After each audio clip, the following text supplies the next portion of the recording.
Salve, salve, meus amigos. Saudações rubro-negras. Rapaziada, é o seguinte, eu tô gravando aqui uma introdução. Vocês vão ver o trecho aí falando de Dybala, falando do jogo de ontem, da vergonha, do vexame, da palhaçada que foi ontem. A verdade foi essa. Ontem foi uma palhaçada que esses caras fizeram. Esses jogadores fizeram. Eles queriam estar longe, menos jogando em Bragança Paulista. Rapaziada, é o seguinte. Eu já tinha na minha cabeça que em 2027 o Flamengo iria passar por uma mini reformulação, independente de se ganhasse alguma coisa. Eu acho que essa reformulação tem que ser adiantada.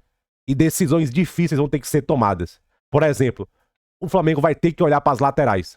Hoje, rapaziada, o Flamengo tem, para mim, um único jogador: Varela e Alexandro. O resto não serve. O Emerson Royal não serve. O Ayrton Lucas não serve mais. O Flamengo vai ter que adiantar os planos de 2 laterais no meio do ano. Aí, Bap, vocês não queriam fazer uma agressivada no mercado? Vai ser agora. Eu acho que o Flamengo tem que trazer alma nova pro meio campo, pras volâncias, ver as laterais e jogador pro ataque. Jogador de peso no último terço. Já aí eu acho que já tava no planejamento ter uma reformulação mais pesada em 2027. Porque o elenco, ele é envelhecido, a média de idade dele é alta. Mas eu acho que alguns planos aí pra 2027 vão ter que ser adiantados pro meio do ano. Porque não dá, irmão. Esse elenco tá... Ontem foi um recado que talvez esse elenco precise de uma chacoalhada, de um sangue novo. Rapaziada, o Guardiola gosta de fazer isso. Todo ano ele tá ganhando alguma coisa, né? Temporada passada ele só ganhou uma Supercopa, mas quando ele ganhava, ele falava: eu preciso colocar sangue novo no elenco, eu preciso colocar jogador faminto. Jogador que quer ganhar. Jogador faminto. E é isso que o Flamengo precisa. Além de contratar, o Flamengo tem que trazer jogador faminto pra ganhar. O Flamengo até, de verdade, o Flamengo tem até que fugir do perfil mais vencedor. Não, já tem uma espinha dorsal de experiência esse elenco. O Flamengo precisa de jogador faminto. Faminto no meio do ano. Enfim, rapaziada, ontem foi uma vergonha, fiquem com a análise aí, deixa o like e se inscreve. É nóis. Rapaziada, é o seguinte. Eu não tenho o menor problema do Flamengo perder jogos. Perder jogos é do jogo. Você vai perder. Entendeu?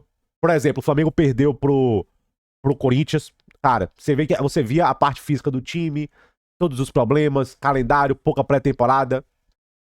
Faz parte. Mas perder do jeito que o Flamengo perdeu ontem não dá, cara. Gente, o Flamengo não entrou em campo. Eu sei que é a análise mais comum falar de falta de vontade, mas ontem foi. E, cara, você vê realmente quando é um negócio descarado. Foi um negócio descarado, velho. O Flamengo, gente, jogou com zero intensidade, com zero verticalidade, com zero intenção, com zero tudo. Gente, o Flamengo ficava tocando bola, Luiz Araújo lento, o Lino tropeçando na bola. Cara, aí ó, o Pedro saiu machucado. Ontem ninguém procurou o Pedro, velho. O Pedro ficava assim, o único que eu vou poupar de críticas, Pedro e Vitão. Mas, Vitão, o primeiro gol também, você tem participação na cena do crime. Eu já vou falar sobre isso. Mas o Ayrton Lucas que dá a condição. O Pedro e o Vitão e o Jorginho, assim, um pouco. O Ayrton, gente, ontem, ó, o Flamengo tava sem intensidade, sem tudo, sem vontade. Mano, o Flamengo tava entregue. É um jogo feio, velho. E ainda jogou com 12 contra 10. E depois estava jogando com 12 contra 9. Porque o Ayrton Lucas, ele tava jogando pro Bragantino. Ele tá mal posicionado na linha. Ele dá condição pro Pita. O lance do segundo gol é um escanteio que ele, em vez de tirar pro meio campo, ele tira pra dar outro escanteio. Que jogador burro, velho. Não, o Ayrton Lucas ontem ele assinou assim, cara, zero condição. Zero condição. Zero. Então, foi uma partida que o Flamengo não tem o que, gente, não tem parte tática, não tem nada. O Flamengo não entrou em campo. Foi zero tudo, foi zero vergonha na cara, zero intensidade. Aí, ó, o Paquetá, eu fiz aqui um vídeo, defendi o Paquetá, aí eu tô de cara, agora eu tô um cara de trouxa. E os caras vão aqui nos comentários me trucidar e com razão. Você tem aquela coisa, você tem que escutar. Eu defendo o Paquetá fez o pessoal fica falando que ele chegou mal. Eu nem achei que ele chegou mal. Eu achei que ele chegou tentando fazer muito. Ele tava no nível físico acima dos companheiros. E ele parecia uma ilha. E o que é uma ilha no oceano? Não é nada, né? Ontem sim, ontem foi o pior jogo do Paquetá na volta pro Flamengo. O Paquetá não fez nada. Era mais um que não queria correr. Você quer ir pra Copa sim, Paquetá? Ou você tá garantido? Ou você tem uma mensagem no WhatsApp aí do Ancelotti dizendo que você tá garantido? Porque não parece que você tá garantido. Você tem que jogar, irmão. Bola você tem. Você tem que jogar. Cara, o Paquetá... Gente, zero o Paquetá ontem. Luiz Araújo... Nossa, Luiz Araújo parecia que tava jogando depois de comer uma feijoada. O Samuel Lino tropeçando. Aí o Samuel Lino, ele é engraçado. Lino, pelo amor de Deus, Lino. Você tem velocidade. Vai pra cima de grama. O Lino, o cara tem uma jogada. Aí vai pá. Aí dá no Lino, ele dá um boost, ele dá aquela corridinha, aí ele para, toca pra trás. Aí eu fiquei, tu tá no X1, irmão, tu foi contratado pra quê? Pra tocar pra trás? Eu fiquei louco, teve uma jogada aqui, você vê, é tipo um contra-ataque, sabe? Aí o Lino recebe na esquerda, ele dá um boost, aquela corridinha, aí ele tá no X1. Ele tá no X1 com o cara do Bragantino. Vai pra cima. Sabe o que ele faz? Ele para e toca pra trás. Ah, isso que eu quebro o computador aqui na hora. Eu, a filho da mãe. Foi contratado pra tocar pra trás? Mas é isso, cara. O Pedro ontem tava isolado. O Pedro direto, uma bolinha. Tava assim direto o Pedro. Pá, toca aqui, pá, toca aqui. Teve uma bola ali. Cara, esse Emerson Royal, meu Deus. Esse Emerson Royal, pra ele ser ruim, ele precisa melhorar, cara. Pra ele ser ruim. Ô, Bap, você adora ficar falando aí de dinheiro e tudo mais. Quem é que vai se responsabilizar pelos 9 milhões de euros do Royal? A não ser que vocês encontrem um trouxa pra recuperar aí boa parte do investimento, vocês vão ter prejuízo com o Emerson Royal. Porque vai, rapaziada, vai chegar num ponto que o Flamengo vai ver que com esse cara não dá. O Flamengo, rapaziada, eu falo pra vocês, o Flamengo vai ter que ir pro mercado contratar um lateral direito e se livrar do Emerson Royal. Eu não quero saber, velho. Empresta com opção de compra pro Catar. Esse cara é muito ruim, esse cara vai prejudicar nós. Esse cara vai prejudicar nós. Não dá não, velho. Emerson Royal não dá. Não dá. Mas enfim, ele é só mais um do problema. O problema ontem foi nem esse lixo, não. Foi a falta de tudo, cara. Aí o Danilo aqui, ó. Vergonha hoje. Hoje que a gente fez em campo, verdadeiramente foi algo que não pode acontecer com a camisa do Flamengo, mas nem só pela camisa do Flamengo, pela história individual de cada um. A gente tem que fazer um exame de consciência nesse momento. Já foram alguns durante a temporada. Como eu falei algumas vezes, que cada um assume a sua responsabilidade dentro do vestiário, fora também. Agora não é hora de falar muito, precisamos agora estar calado, trabalhar e melhorar, porque a história do Flamengo hoje é um capítulo que eu não me orgulho, mas nem um pouco de passar por isso. Vergonha. Ele sabe, o Danilo sabe. Os caras não entraram em campo. Aí, ó, o Lala Jardim, ó. Faço das palavras do Danilo as minhas. Estamos todos envergonhados. Temos que ter outra postura e capacidade dentro de campo. Não fomos capazes de jogar. Tudo previsível, ó. Ritmo baixo, sem ligação de setores. Com certeza adversário, exatamente. Na segunda parte, alteramos jogadores. Aí vem o tonto do Pulgar. Não podemos perder a cabeça. Com o jogador a menos, jogamos por terra qualquer iniciativa para reverter na segunda parte. É isso. É isso. O Pulgar, ele jogou o jogo do lixo. Depois da expulsão, o jogo acabou. O jogo acabou da expulsão do Pulgar. Você vê que olha o Pulgar, olha, pra você ver, ó. O lance do Pulgar até serve pra frente. Você vê o Pulgar mirando no cara. Olha o lance do Pulgar da expulsão. Ele mira no cara, ele olha pro cara e dá. Tem lance aqui no Brasil que às vezes o cara pula inconscientemente. De verdade, o cara pula. Às vezes o cotovelo bate na cara do cara. Tem que expulsar. Não. Não. Entendeu? Esse lance, o Pulgar, ele olha pro cara, ele mira, ele vai pra dar. Claramente expulsão. A expulsão é corretíssima. A vergonha é o juiz que não expulsou dentro de campo. Teve que precisar do VAR. O juiz teve que precisar do VAR. A vergonha é essa, nem expulsão não. Mas ontem foi postura, rapaziada. Ontem foi postura. O Danilo tá certo aqui, velho. Tem que ter vergonha na cara. Foi triste, cara. O Flamengo não entrou em campo. Mano, ontem foi jogo pra presidente entrar no vestiário. Ontem foi um tipo de... Rapaziada, eu sou o cara que sei mais perder. Entendeu? Como torcedor do Flamengo. Eu sei perder. De verdade, eu sei perder. Mas dessa maneira aqui, não. Aqui é jogo que presidente, que diretor de futebol entra no vestiário. E aí, rapaziada?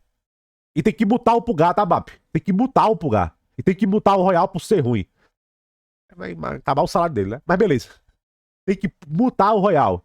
E Paquetá, você tá com vaga garantida pra Copa? Eu não acho que você tá com vaga garantida pra Copa. Então é bom jogar bola. Impecável. Dybala, meus amigos. Flamengo pretende a Paulo Dybala e evalua a chance de ser uma importante oferta econômica. Pouca por sua parte, se que firme de cara tê-lo em junho. Vocês entenderam aí? Flamengo pretende o Dybala e avalia aí uma chance de fazer uma oferta importante financeira, né? Aí, ó, fontes ligadas a confirmaram que há negociação entre Dybala e Flamengo. paparazzo do rubro-negro. Só que vem o Mauro César e dá essa pedrada aqui, ó. Me perguntaram sobre o suposto interesse do Flamengo em Paulo Dybala. 32 anos e contundido no momento. Contundido no momento é uma frase que define muito bem o atual... Vamos dizer que, ó, contundido no momento é a frase que talvez mais resume a carreira do Dybala nos últimos 3, 4 anos. Contundido no momento. Fonte importante do clube carioca lembrou que, além de não ser centroavante, posição prioritária para o mercado de meio do ano, o argentino tem longo histórico de lesões. Nem a janela fechada interrompe a onda de especulações. Culpa de quem consome qualquer coisa e o faz compulsivamente. Mas é mentira de qualquer modo. Quando vi, jurei que era 1º de abril, mas é mentira de qualquer modo. Rapaziada. Não faz sentido, rapaziada. Não faz sentido. Eu acho que o melhor pro Dybala... Ó, gente, o Dybala... Vamos lá. 32, ó, Dybala. 32 anos. Caro. A lista de lesões dele é maior que a ficha corrida de muito político no Brasil. Muitas lesões. Como eu posso falar pra vocês? Ele é cliente assíduo do SUS. E, gente, coletivamente o Dybala já não ajuda mais, gente. O Dybala, gente, ele é finalizador nato. Finalizador nato. Ele crava. Olha aí, fala. Assistência, gol e assistência contra o Torino. Ele não é um 9 natural, mas ele tava jogando de 9. De 10 aqui, ó. 10/9 na Roma. Entendeu? Ó, pela direita e tudo mais. Coletivamente ele ajuda muito pouco. Ele ainda com posse é muito bom jogador. Mas não dá, cara, fisicamente não dá pro Dybala. O Dybala coletivamente já não ajuda ao mesmo tanto. Eu acho que você tem que ter muitos sacrifícios coletivos pra dar certo o Dybala. O Dybala, gente, só vale a pena se for num salário muito custo-benefício. Entendeu? Tem que ser muito custo-benefício, tem que ser muito barato pra valer a pena. Coletivamente, ele não ajuda tanto, não agrega tanto sem a bola, de marcar e tudo mais ali, fazer o papel coletivo, aquela marcação, pressão ali que o Jardim gosta. E aí vamos para o outro ponto. Ele não é um Jardim player. Gente, vamos lembrar o que o Jardim fez com o Perdigol lá no Cruzeiro? Por que ele não escalava o Perdigol? E por que ele preferia o Caio Jorge e a aposta deu certo? Lembra por quê? Porque o Perdigol coletivamente ajudava muito pouco. Explica bastante, né? Explica bastante. Então, rapaziada, é isso, cara. O Perdigol perdeu espaço no Cruzeiro com o Jardim justamente por causa disso. Então não faz sentido o Flamengo contratar o Dybala. Não me agrada também. Essa é sua opinião. Não me agrada também. Eu acho que, apesar que ele é um finalizador, ele é um cara que traz produção, mas eu acho que você precisa de muito sacrifício tático pra fazer ele dar certo. E no Flamengo já tem um Jorginho. Entendeu? Você não pode botar muitos jogadores idade avançada. O Flamengo precisa rejuvenescer o elenco. Tem Danilo, Alexandre, Jorginho, mais um trintão aí. Não, entendeu? Na minha opinião, não. Ele ajuda muito pouco coletivamente. Muito pouco coletivamente. Ele é um finalizador. Ele não é um 9 das características que o Flamengo tá buscando. Ou um 9 do perfil Caio Jorge que o Jardim tanto gosta. Não é. Então não faz sentido e, segundo o Mauro César, é fake.